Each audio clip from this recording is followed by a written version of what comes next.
We are ready to begin. All rise.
Good afternoon, all.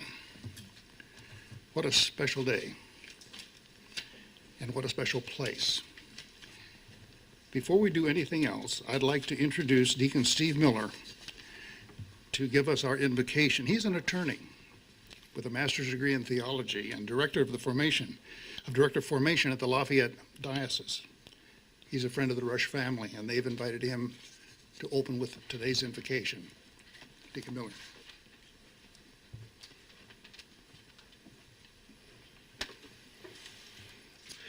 Let us pray. Good and gracious God, we humbly stand before you, seeking your blessing on our judiciary, on our elected representatives, on our state, and in particular on Loretta Rush, as she assumes the office of Chief Justice of this court.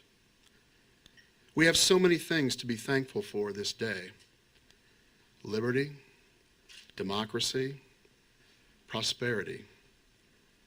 Through our courts, our system of justice, we have placed great trust in our judges to help us persevere in these blessings and to overcome the many challenges that plague our society. We have placed great hope in our judges to help us attain virtue. They have a profound duty. They have an awesome burden.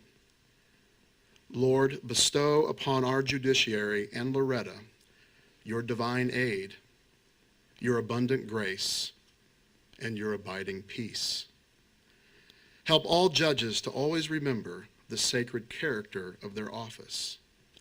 Help them, and all of us, to never forget that someday we must stand before your bench to give a full accounting of our lives. For you are the creator. You are the universal lawgiver. You are the judge of all things. And without you, nothing can prosper. Amen.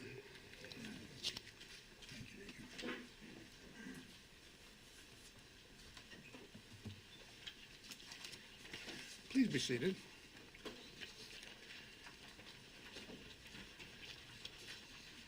We have a room full of people that I want to introduce to you. And I'm going to start with Governor Mike Pence.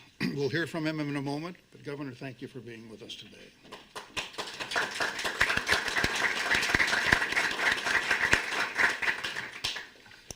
And sitting next to the governor, we have Luke Rush, the Rush's youngest son, and his dad, Jim, sitting next to him.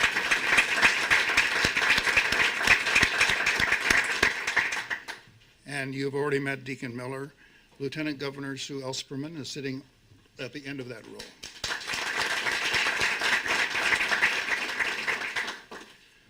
Our colleagues on the Supreme Court are also here today. We have Justice Robert Rucker, Justice Steve David, Justice Mark Massa.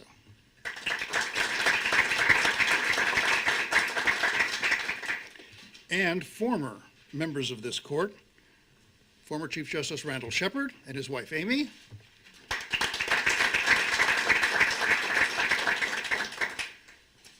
former Justice Sullivan, now professor,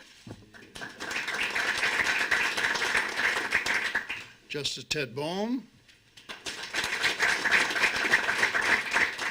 and Justice Myra Selby.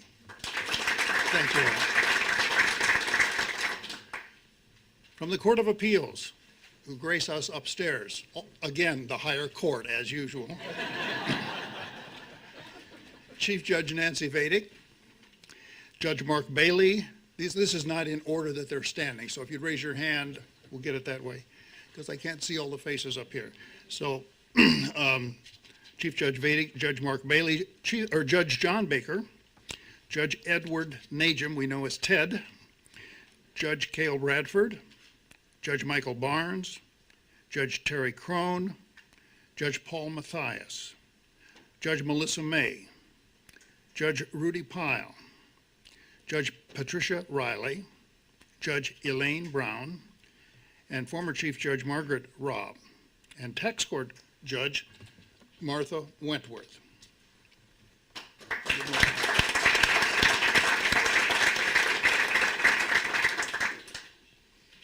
And we also have the Attorney General Greg Zeller here. So there's Greg right there as well.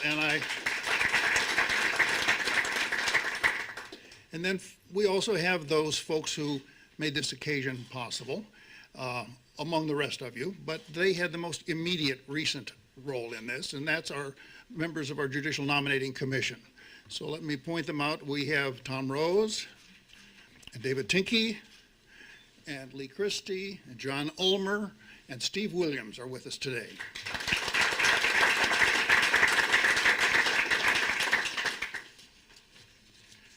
Well, before we, that would have been a good one. I am really looking forward to having Chief Justice Rush at our helm. While each of my other colleagues would have been terrific in this role, she is remarkably well equipped to serve the court and Hoosiers everywhere. She brings an enormous breadth of Hoosier background to the task. Loretta lived in Lake County for 3 years when she was in elementary school. She later lived in Richmond, Indiana, and graduated from Richmond High School. Her undergraduate college degree is from Purdue in West Lafayette, and her law degree is from IU in Bloomington. She engaged in a courthouse square general practice of law for about 15 years in Lafayette, and then she served another 14 years on the bench as a Superior Court judge in Tippecanoe County. Loretta and her husband of 32 years, Jim, a Purdue engineer, are the parents of 4 children. You met Luke in 7th grade, and the other 3 children are graduates of Purdue, Indiana, and Ball State. Loretta Rush is Hoosier through and through, and her life experiences uniquely equipped her for the new responsibilities she faces. She is widely respected as a fair and impartial jurist. She is meticulous in her legal research and writing. She's an innovator and comfortable with technology. She brings common sense and respect for frugal stewardship.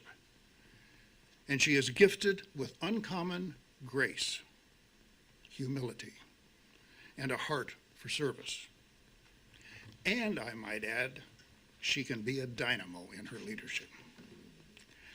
I am confident that under Chief Justice Loretta Rush, the court and the Indiana judiciary will have an exceptionally bright future.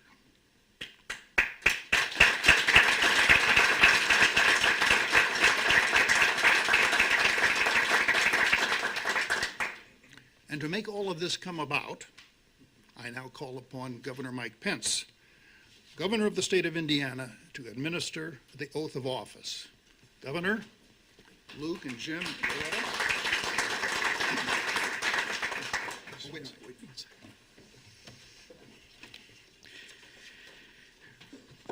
Let me say it is a joy to be with all of you today. I haven't been this nervous in a law library since my first year at law school across the street.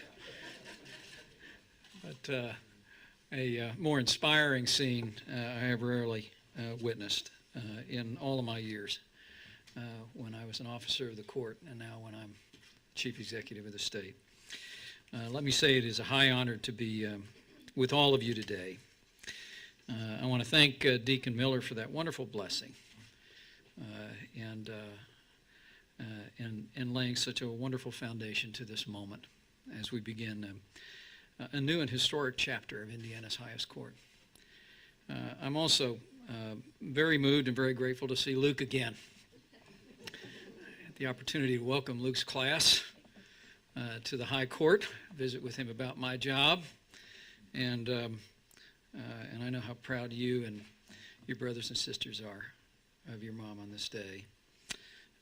And to have the opportunity to meet Jim, who you may not know is himself a deacon in the church, called to a vocation that he's just shared with me a moment ago.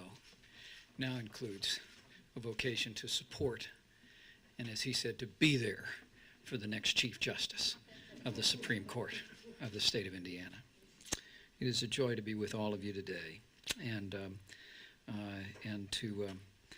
to the members of the court, an extraordinary group of individuals: Justice Rucker, Justice David, Justice Massa, and most notably, if I may, in this moment, to speak to Chief Justice Dixon. Thank you for your kindness to my office. I've considered you both a mentor and a friend for many years, long before I assumed these duties. But far more important than your friendship has been your leadership and your decades of exemplary service to the people and the laws of the state of Indiana. While your tenure as Chief Justice was short, it was substantive. Your independent, impartial, thoughtful, and dedicated leadership has been a powerful inspiration, not just to your colleagues, but to us all. And your grace, dignity, and sound judgment not only commanded the respect and admiration of your colleagues, won their deepest personal affections, but contributed measurably to the reputation of the Supreme Court of the state of Indiana, and the people of Indiana will always be in your debt.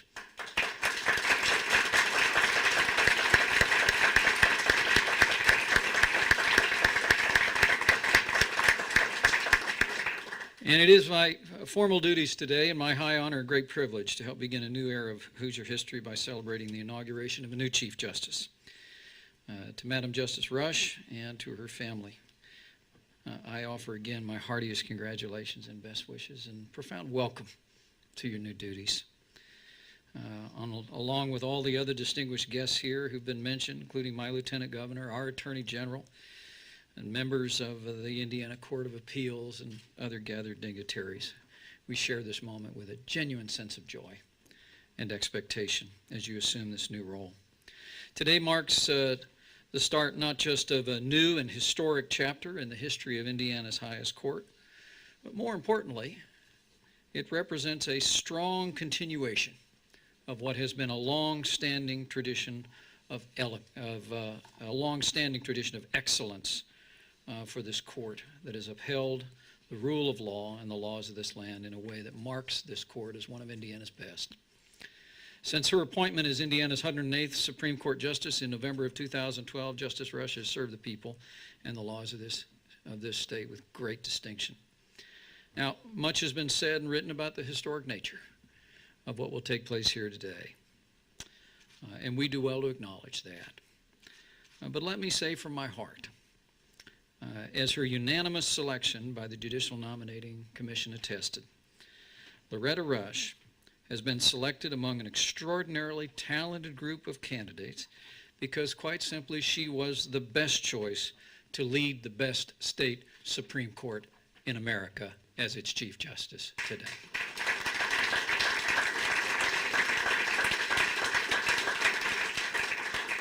Her extensive and practical legal and professional experience, her demonstrated competence, her commitment to the dutiful application of the law, the careful adherence of precedents, combined with her irrepressible energy, her dignity, her work ethic, has all laid a foundation that's commanded the respect of her peers, and I know will serve her well in her new role as our state's Chief Justice.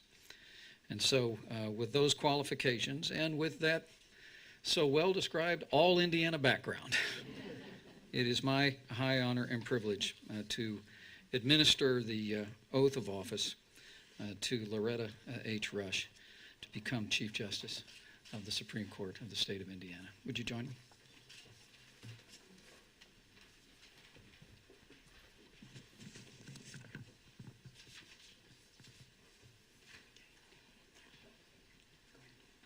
Why don't you get right behind me?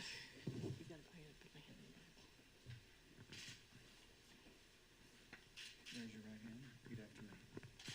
I, Loretta H. Rush, I, Loretta H. Rush, do solemnly swear do solemnly swear that I will uphold the Constitution of the United States that I will uphold the Constitution of the United States and the Constitution of the state of Indiana, and the Constitution of the State of Indiana, and that I will faithfully and that I will faithfully and impartially and impartially discharge my duties as Chief Justice of Indiana discharge my duties as Chief Justice of Indiana to the best of my skill and ability. to the best of my skill and ability, So help me God. so help me God. Congratulations.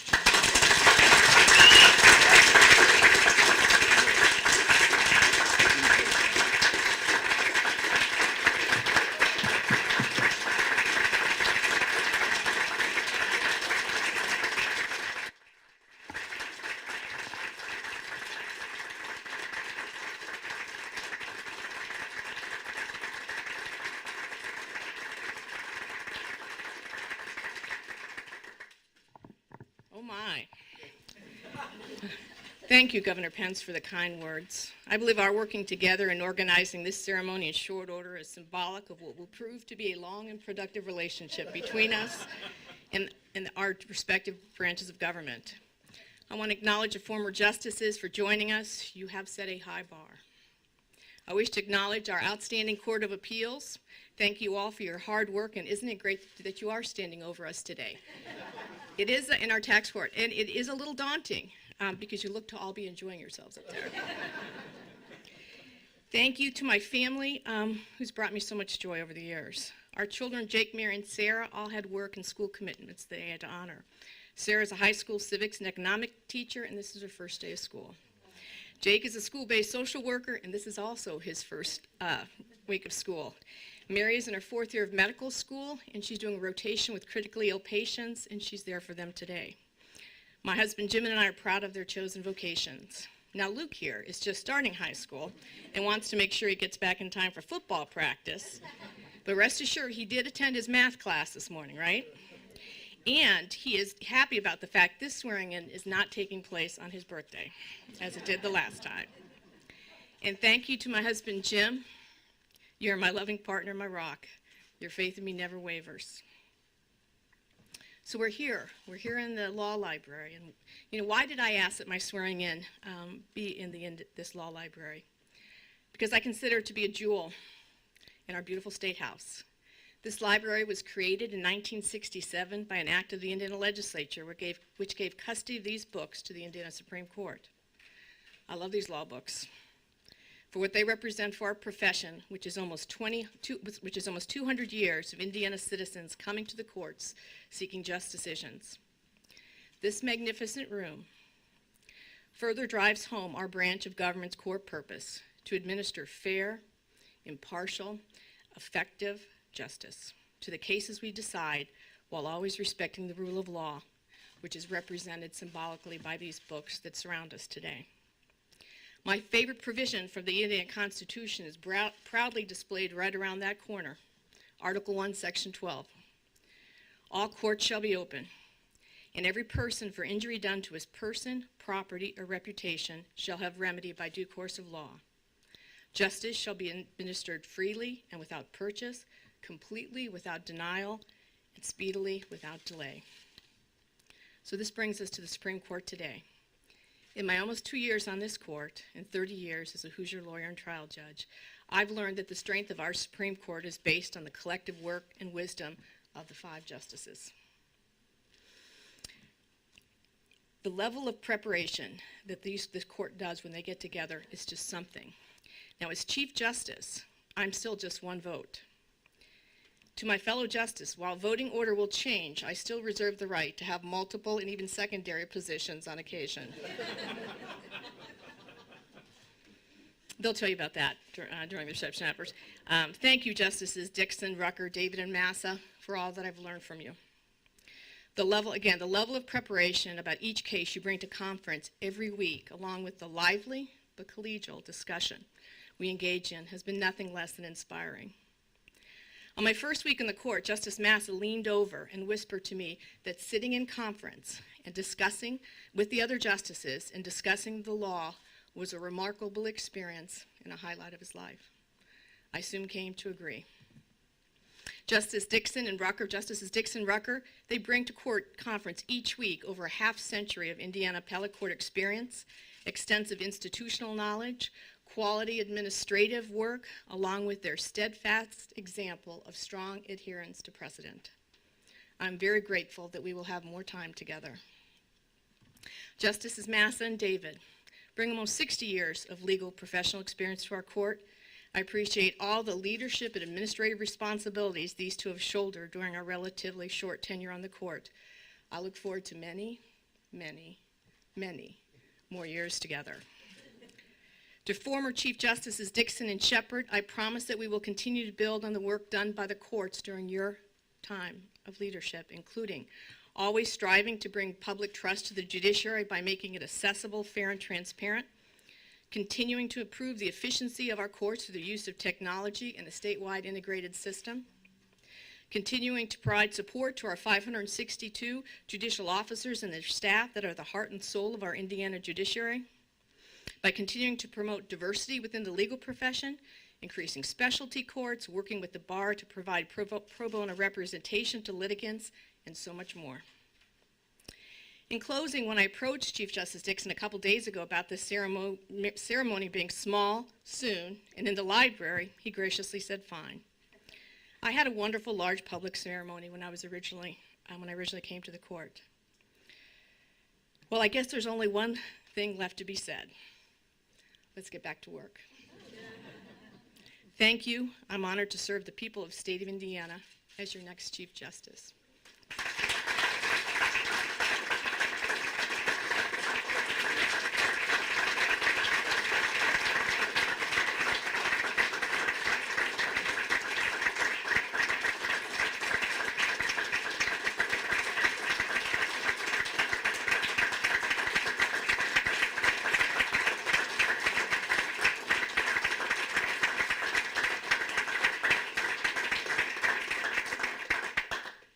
Thank you so much for attending this beautiful ceremony. At this time, I'd like to invite our Supreme Court justices, followed by our Court of Appeals and Tax Court judges, to attend our reception, and we hope the rest of you will be able to attend as well. Thank you so much.